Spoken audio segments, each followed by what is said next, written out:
Miguel Martín? Pues ya sabemos que Sudamérica en general, ¿no? Es un territorio donde hay esas fluctuaciones, donde se rompe la lógica del el electorado de repente, o estos golpes de Estado amparados con todas las de la ley supuestamente, pues rompen la lógica de lo que el pueblo había elegido. Y entonces pues llegan estas figuras que tienen estos arranques de francopopulismo, porque eso es querer quedar bien. Eso es querer quedar bien con intereses, pues sobre todo intereses hegemónicos, y también con esa parte del pueblo peruano que pues que se quedó en la pasividad, que toleró como a su presidente lo encarcelaban, que también igualmente atendió al mensaje de los medios corporativos cuando desgastaban su imagen, cuando lo vituperaban, cuando decían que era un indio, cuando decían que no sabía gobernar. Entonces, pues la verdad es que hay unos caldos de cultivo bien interesantes en la región, en Sudamérica, que pues históricamente ha sido muy convulsa en este sentido, ¿no? Pocos países han mantenido una lógica realmente constante en cuanto a lo que eligen, en cuanto a lo que con lo que se quedan. De repente llega una ultraderecha, como pasó, por ejemplo, en Brasil. De repente llega una derecha que ven que no funciona para este momento en Argentina, pero llega una opción de centro izquierda relacionada con el kirchnerismo y todo mundo la está igualmente vituperando, desgastando, y pues es parte de todo esto que yo creo que son lecciones que debemos de aprender, ¿no? Debemos seguirnos politizando para que también no nos tomen por asalto ese tipo de personas, ese tipo de personajes como Dina Boluarte precisamente, o como Yanine Áñez, por ejemplo, en Bolivia, ¿no? Que representan pues lo más rancio, lamentablemente, ya no de la derecha, sino yo considero pues más bien de una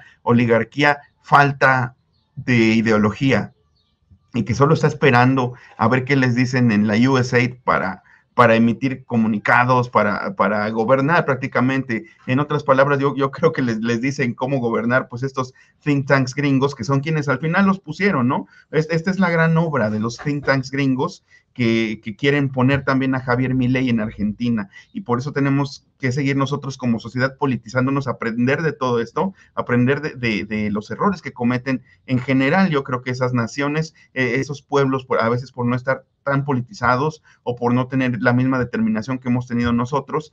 Y pues en cuanto a lo que dice el presidente, pues tiene razón, ¿no? Y el presidente, la verdad es que salvo por esto, y obviamente pues lo están magnificando. Obviamente vi un tuit de América Rangel diciendo que, ay, qué bello, qué valiente Dina Boluarte, porque al dictador Suero lo nombró persona non grata.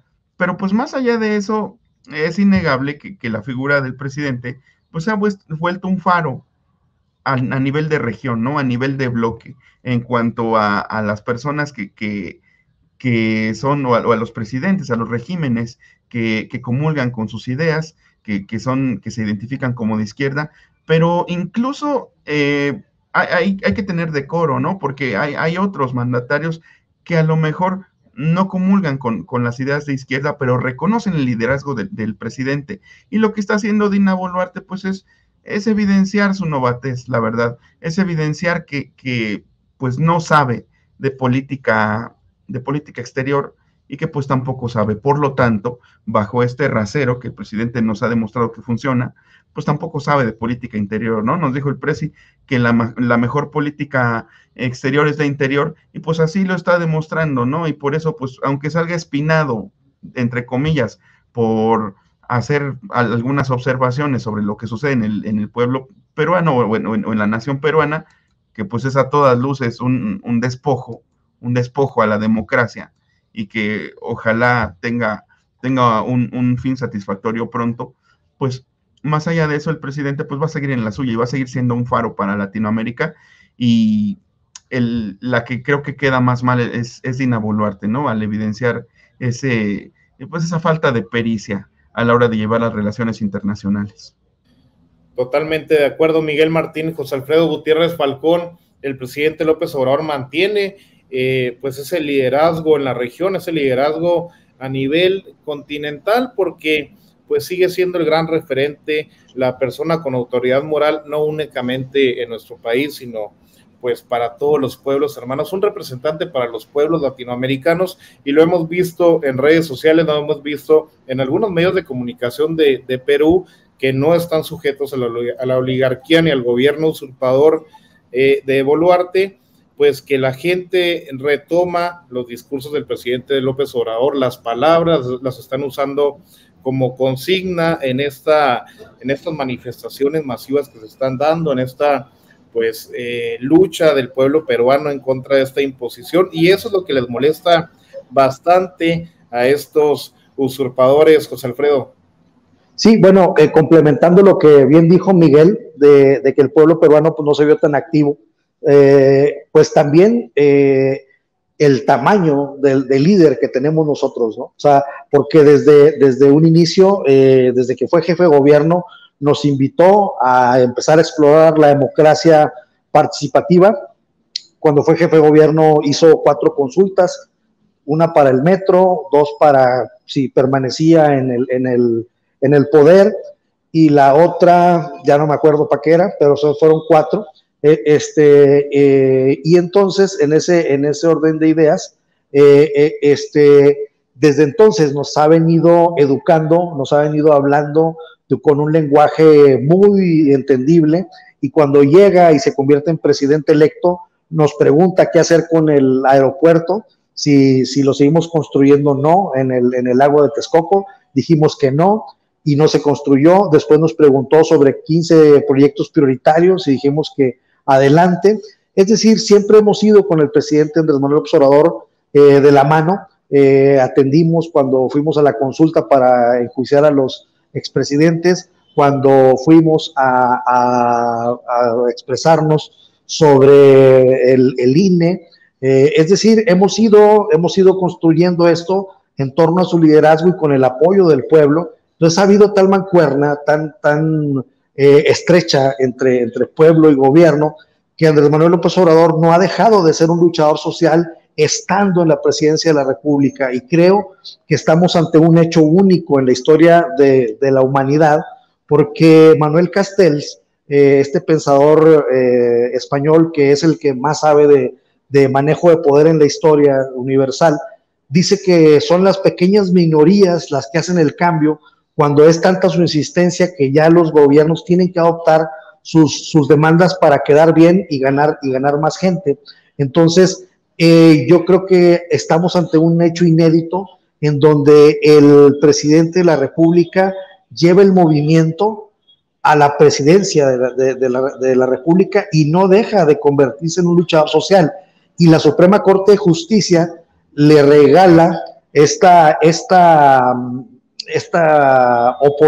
gran oportunidad de seguir convertido en un luchador social que está luchando contra el poder judicial. Recordemos cuando fue a Chiapas y que hubo una manifestación afuera del campamento ahí del ejército, iba a la mañanera Andrés Manuel López Obrador, y se pusieron ahí unas 15, 20 personas, y él se quedó en la Suburban y no se bajó, estando enfrente del cuartel y siendo el comandante supremo de las Fuerzas Armadas de México. No los tocó, no los quitó a ese grupúsculo de gente que no lo dejaba pasar, y se quedó haciendo resistencia civil dentro de su camioneta. Entonces, veamos la estatura de nuestro presidente Andrés Manuel López Obrador, que ante esa circunstancia de poder nada más hacerlos a un lado y pasar, prefirió hacer resistencia civil desde su vehículo y decir, no me merezco esto porque yo no los trato de esa manera, aquí me quedo, no me bajo, y no hubo mañanera. Ese es un gran ejemplo del gran líder que tenemos en nuestro país, y desgraciadamente, pues bueno, no son los tamaños, con todo respeto, de otros líderes de América Latina, que por no tener esta estatura han podido con ellos. Entonces, hay un distingo muy grande, y creo que somos privilegiados en estar viviendo este momento, en estar viviendo este liderazgo en México, y pues bueno, yo creo que tendremos que seguir siendo ejemplo y mantenernos para que siga habiendo un faro, que en este caso le tocó nos tocó por fortuna ser el faro a los mexicanos. Así es, José Alfredo. Y Kurt, pues a poco más de un año del cierre de la administración del presidente López Obrador, también se ha comentado en redes sociales, en algunos medios de comunicación, de pues esta cantidad de sucesos, de problemáticas que está resolviendo el presidente López Obrador, a las cuales se está enfrentando el presidente López Obrador simultáneamente. No son demasiadas batallas abiertas, Kurt, al mismo tiempo, con ya pues un poco más de un año para el cierre de la administración del presidente López Obrador y con la sucesión presidencial, sobre todo al interior del movimiento, ya totalmente desatada. Vaya, es una buena pregunta, Marcelino. Y lo que yo diría eso es sencillo, un proceso transformador, un proceso de transformación por su mera naturaleza es vertiginoso, embriagante, ¿no? Porque realmente es, en este caso, tomar un estado como México que estaba en una situación tan degradada, con tanta corrupción, una cleptocracia abierta, ¿no? A unos pasos de estado fallido, ¿no? Y realmente levantar, ¿no? Un país que estaba en una situación más que difícil, ¿no? Y esto requiere, como dijo López Obrador, hacer el trabajo de 12 años en 6, ¿no? Justamente. Y es curioso, porque si vemos los sexenios recientes, pues Peña Nieto, ¿no? Calderón, pues, ¿no? Ambos sexenios ilegítimos realmente, ¿no?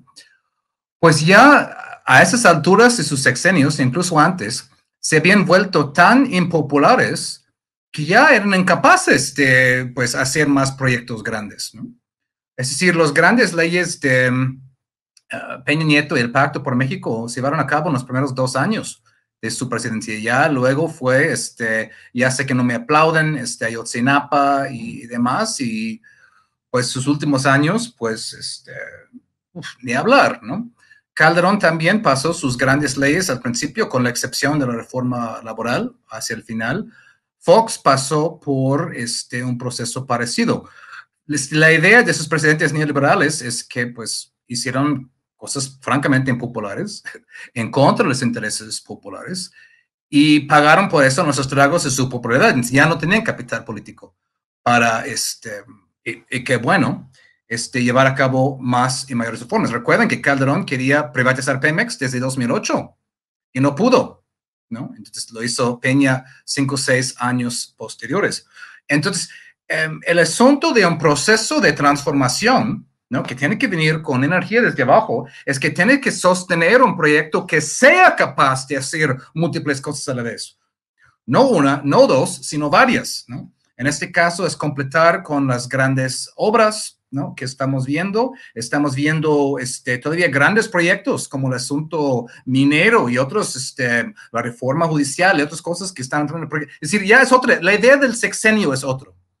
No un sexenio donde haces cosas en los primeros 2 años y luego los siguientes 4, pues son comidas y vinos y golf, ¿no? Con tus amigos que pasan de un campo de golf a otro en helicópteros, ¿no?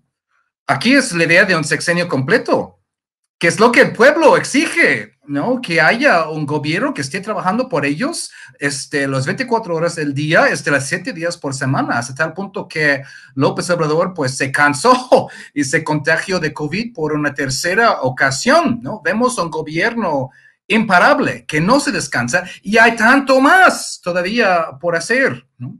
Y esto se puede hacer por el apoyo popular y el arraigo popular que existe, ¿no? Ahora, las encuestas varían, pero los impuestos ponen a su tasa de popularidad entre 60% o la encuesta de Deera hasta un 80%, ¿no? Es decir, y también Morena como partido está muy bien posicionado, ¿no? Esto permite que incluso en su 5º año puede seguir enviando grandes proyectos de ley al Congreso, ¿no? Justamente como la ley minera, ¿no? Que acabamos de ver, ¿no? Esto sería imposible en otras condiciones, y sería imposible en las condiciones que toda la oposición pensaba que México iba a estar en ese momento, ¿no? Pensaba que iba a haber un peso en 30 y 35, ¿no? 35 pesos al dólar. En lugar de eso, el peso ha apreciado. Crisis económica, en lugar de eso, la economía está creciendo. Espanto de inversión, en lugar de eso, la inversión está llegando. Crecimiento de deuda, ¿no? En lugar de eso, la deuda está bajando moderadamente, ¿no? Después de subir en épocas de la pandemia, como pasó en todo el mundo. Es decir, la base macroeconómica está bien y ahora hay una política de redistribución. Para mí insuficiente, pero es un comienzo para llegar a, creo que, al estado de bienestar que el país, con una buena reforma fiscal, puede tener y puede sostener. Es decir, las bases están ahí desde este sexenio. Todo lo contrario de lo que pensaba que iba a ser ahora. Hasta tal grado que la oposición ha llegado al extremo ridículo de ahora intentar argumentar que la apreciación del peso está mal, ¿no? Después de años de decir que iba a haber devaluación, han sido reducidos al extremo de argumentar que la apreciación del peso es malo, ¿no? Es decir, hablando de una oposición absolutamente sin ideas y sin siquiera una básica consistencia en su argumentación. Ahora, para cerrar, porque no quiero extenderme demasiado, el gran variable aquí es Estados Unidos. Es Estados Unidos que justo en este momento está intentando categorizar al fentanilo como un arma química para así poder justificar inspecciones, entre comillas, y algún tipo de injerencismo mayor, ¿no? Estados Unidos no puede dejar que una buena cosa como lo que está pasando ahorita sea tocada, ¿no?